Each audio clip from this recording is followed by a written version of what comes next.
Madam నార్మల్‌గా pregnancy వుమెన్స్‌కి ముఖ్యంగా అంటే ఈ సమస్యలు బాగా ఎదుర్కొంటారు.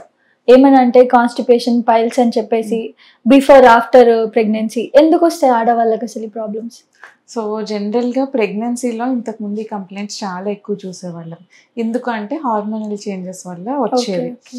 ఇప్పుడు ప్రెగ్నెంట్ అవ్వకముందు ప్రీ ప్రెగ్నెన్సీ ఫేజ్‌లో కూడా చాలా ఎక్కువ చూస్తున్నాం. హుహు. ఎందుకంటే ఈ మధ్య ఇన్‌ఫర్టిలిటీ బాగా ఎక్కువైపోయింది.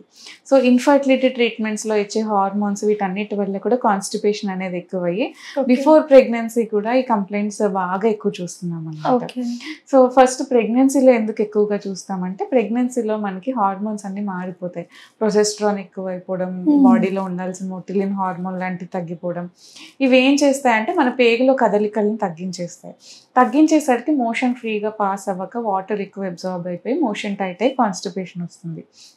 నెక్స్ట్ ఫస్ట్ ట్రైమెస్టర్ అంటే ఓకే. మొదటి 3 నెలల్లో ప్రెగ్నెన్సీలో ఎందుకు ఎక్కువగా చూస్తామంటే పేషెంట్స్‌కి బాగా వామిటింగ్స్ అయ్యి, వాటర్ అవును. డీహైడ్రేట్ అయిపోయి దానివల్ల కూడా మోషన్ టైట్ అయిపోతూ ఉంటుంది. ఓకే. సో, సెకండ్ ట్రైమెస్టర్‌లో అంటే మనం ఆ సెకండ్ ట్రైమెస్టర్ స్టార్ట్ అయినప్పటి నుంచి ఐరన్, కాల్షియం కూడా స్టార్ట్ చేస్తాం. సో, ఈ రెండిటి వల్ల కూడా కాన్‌స్టిపేషన్ ఎక్కువ వస్తుంది. నెక్స్ట్ థింగ్ ఏంటంటే గ్రోయింగ్ యూట్రస్ లోపల బేబీ పెరుగుతూ ఉండే కొద్దీ మన యూట్రస్ సైజ్ పెరుగుతూ ఉంటుంది కదా! అది వెళ్ళి మన మోషన్ వచ్చే పేగుల్ని కంప్రెస్ చేయడం వల్ల కూడా ఓకే. కాన్‌స్టిపేషన్ ఎక్కువ వస్తుంది. నెక్స్ట్ ఇంపార్టెంట్ థింగ్ ఏంటంటే చాలా మంది ప్రెగ్నెంట్ లేడీస్ మనం బాగా యాక్టివ్‌గా ఉంటే బేబీకి ఏదైనా అయిపోద్దేమో, రెస్ట్‌లోనే ఉండాలేమో అనుకోని రెస్ట్‌లోనే ఉంటూ ఉంటారు. అవును. సో, ఎక్సర్సైజ్ లేక కూడా అక్కడ మన పేగులు స్టిమ్యులేట్ అవ్వక మూవ్‌మెంట్స్ తగ్గిపోయి కూడా కాన్‌స్టిపేషన్ వస్తుంది. ఓకే. సో, నెక్స్ట్ థింగ్ ఏంటంటే థర్డ్ ట్రైమెస్టర్‌లోకి వచ్చేసరికి ఇంకా బేబీ బాగా ఎక్కువ పెద్దగా అయిపోయి ఇంకా కంప్రెషన్ ఫీచర్స్ ఎక్కువయ్యి కాన్‌స్టిపేషన్ వస్తది. ఆ మోషన్ బయటికి రావడానికి అడ్డుకునేటట్టు. ఓకే. సో, వీటి వల్ల ఏంటంటే ఈ కాన్‌స్టిపేషన్ వల్ల ప్లస్ ఆ హార్మోనల్ చేంజెస్ వల్ల మనకి అక్కడ బ్లడ్ వెసల్స్ అనేవి డైలేట్ అయిపోతాయి. ఓకే. డైలేట్ అయిపోయి అంటే బేబీకి బ్లడ్ సప్లై పెరగాలంటే మన బాడీలో హార్మోన్స్ మన వెసల్స్‌ని డైలేట్ చేయాలి. ఆ! సో, అది ఓన్లీ యూట్రస్‌లోనే యాక్ట్ చేయదు. బేబీకి ఒక్కదానికి. బాడీ అంతా యాక్ట్ చేస్తుంది కాబట్టి అవును. మన మోషన్ వచ్చే వేలో కూడా చిన్న చిన్న వెయిన్స్ లాగా ఉంటాయన్నమాట. ఓకే. హిమరాయిడల్ కుషన్స్ అంటాం. అవి కూడా డైలేట్ అయ్యి పెద్దగా అయ్యి పైల్స్ లాగా ఫార్మ్ అయిపోతాయి. ఓకే. నెక్స్ట్ థింగ్ ఈ కాన్‌స్టిపేషన్ వల్ల కూడా హార్డ్‌గా స్టూల్ వచ్చేసరికి అక్కడ స్కిన్ అది కట్ అయ్యి యానల్ ఫీచర్స్ రావటము ఇలాంటివి చాలా ఫ్రీక్వెంట్‌గా చూస్తున్నాం. ఓకే. ఇంకొక ఇంపార్టెంట్ పాయింట్ ఏంటంటే ఇప్పుడు జనరల్‌గా ఫర్ ఎ నార్మల్ పర్సన్ హ్మ్. 3-4 litres water per day requirement ఉందంటే లోపల ఇంకొక బేబీ పెరుగుతుంది అనేసరికి మనకి వాటర్ రిక్వైర్మెంట్ ఇంకా ఎక్కువ అవుతుంది. ఓకే. సో, ప్రెగ్నెంట్ లేడీస్ వాళ్ళ వాటర్ తాగటం అనేది ఇంటేక్ అనేది ఇంకా ఆల్మోస్ట్ 30-40% ఎక్కువ పెంచాల్సి ఉంటుంది. సో, ఇలా అడిక్వేట్ హైడ్రేషన్ లేక కూడా ఈ కంప్లెయింట్స్ అనేవి ఎక్కువగా చూస్తూ ఓకే. ఉన్నాం. సో, ఇదే కాకుండా డెలివరీ తర్వాత కూడా ఈ కంప్లెయింట్స్ చాలా ఫ్రీక్వెంట్‌గా చూస్తాం. ప్రెగ్నెన్సీలో ఎంత కామనో డెలివరీ తర్వాత ఇంకా ఎక్కువ కామన్. సో, డెలివరీ తర్వాత ఎందుకు కామన్ అంటే ఫస్ట్ థింగ్ మోషన్ పాస్ చేస్తే అక్కడ కుట్ల దగ్గర పెయిన్ వస్తుందేమో అని చాలామంది ఆపేసుకుంటారు. సో, మోషన్ ఒక్కసారి ఆపేసుకున్నారంటే లోపల పేగులో అది ఎక్కువసేపు ఉండిపోయి వాటర్ ఎక్కువ అబ్జార్బ్ అయిపోయి అది బాగా టైట్ అయిపోతూ ఉంటుందన్నమాట. సో, దానివల్ల కాన్‌స్టిపేషన్ వస్తుంది. నెక్స్ట్ డెలివరీ తర్వాత మనం ఇచ్చే పెయిన్ కిల్లర్స్ కానీ, యాంటీబయాటిక్స్ కానీ, ఐరన్, కాల్షియం సప్లిమెంట్స్ కానీ కాన్‌స్టిపేషన్ కాజ్ చేస్తాయి. సో, ఇంకొక మెయిన్ రీజన్ ఏంటంటే డెలివరీ తర్వాత తినే డైట్.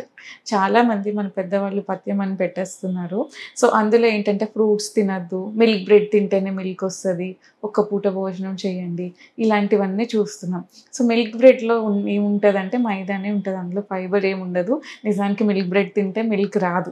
ఇవన్నీ తెలియక చాలామంది పేషెంట్స్ ఓన్లీ అదే డైట్ లాగా తీసుకొని నా దగ్గరికి వస్తూ ఉన్నారు. ఓకే. సో, ఈ డైట్‌నంతా కూడా మార్చాల్సి ఉంటుంది. కొంచెం ఫైబర్ కంటెంట్ ఎక్కువ ఉన్న డైట్స్, ఫ్రూట్స్, వెజిటబుల్స్ అవి కూడా ఎక్కువ తీసుకోవాలి. నెక్స్ట్ బ్రెస్ట్ ఫీడింగ్ ఇస్తూ ఉంటారు. బ్రెస్ట్ ఫీడ్స్ ఇచ్చేటప్పుడు కూడా మన బాడీకి వాటర్ చాలా ఎక్కువ అవసరం అవుతుంది.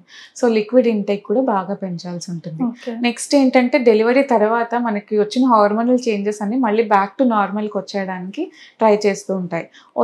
సో, ఈ ర్యాపిడ్ హార్మోనల్ ఫ్లక్చుయేషన్స్ వల్ల కూడా కాన్‌స్టిపేషన్, ఈ పైల్స్ అనే కంప్లెయింట్స్ ఎక్కువ చూస్తున్నాం. ఓకే. సో, వీటికి జాగ్రత్తలు ఏమైనా చెప్తారా ప్రెగ్నెంట్ వుమెన్స్‌కి ముఖ్యంగా?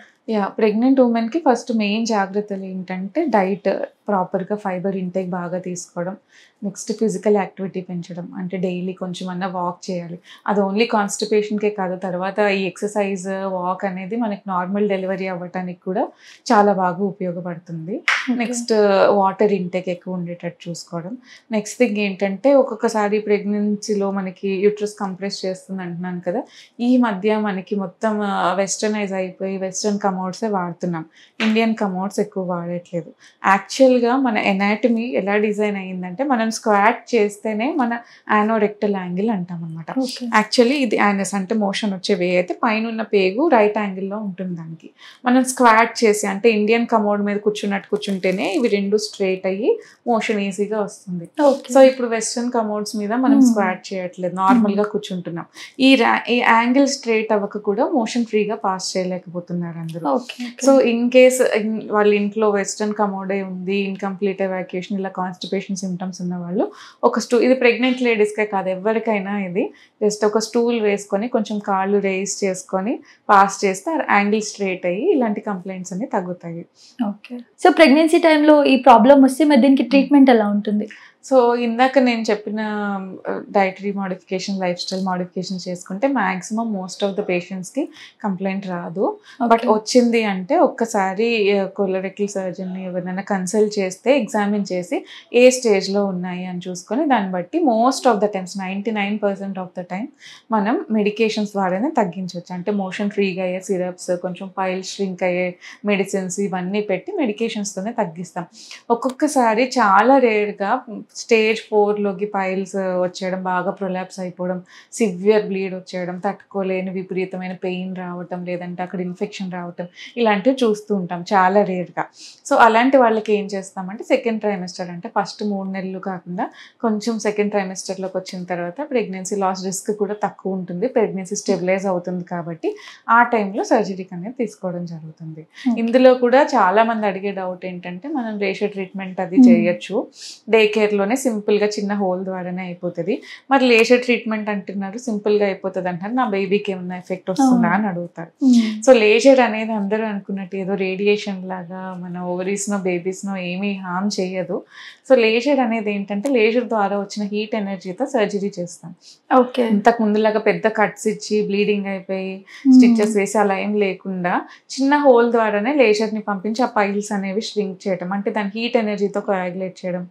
ఫిషర్ లాంటి పేషెంట్స్లో అయితే ఆ మజిల్ రిలీజ్ చేయడం, బ్లడ్లెస్ చిన్న మినిమల్ ఇన్వేజివ్ ఉంటుంది, ప్లస్ బ్లీడింగ్ కూడా ఎక్కువ అవ్వదు, పెయిన్ కూడా తక్కువ ఉంటుంది, అండ్ నెక్స్ట్ డేనే అంత నార్మల్గా చేసుకోవచ్చు అనమాట. అంటే ఆఫ్టర్ సర్జరీ ఈ ప్రాబ్లం మొత్తం పోతుందా? ఆఫ్టర్ సర్జరీ ఈ ప్రాబ్లం మొత్తం పోతుంది. ఎందుకంటే ఫిషర్ వచ్చిన పైల్స్ వచ్చిన మనకి మెయిన్ వాటికి ఆర్టరీస్ క్లోజ్ చేసేసి ఆ పైల్స్కి లేజర్ అనేది ఇచ్చేయడం వల్ల అవి ష్రింక్ అయిపోతాయి. అండ్ ఈ ఫిషర్ అయినా సరే మజిల్ టైట్ అయిన మజిల్ రిలీజ్ చేస్తాం కాబట్టి అది కూడా హీల్ అయిపోతుంది. ఇనిషియల్ 1 వీక్ కొంచెం జాగ్రత్తలు తీసుకుంటే మొత్తం అంతా క్లియర్ అయిపోతుంది. సబ్స్క్రైబ్ చేయండి. Please do subscribe to. Please like, share and subscribe to top Telugu TV. Top Telugu TV.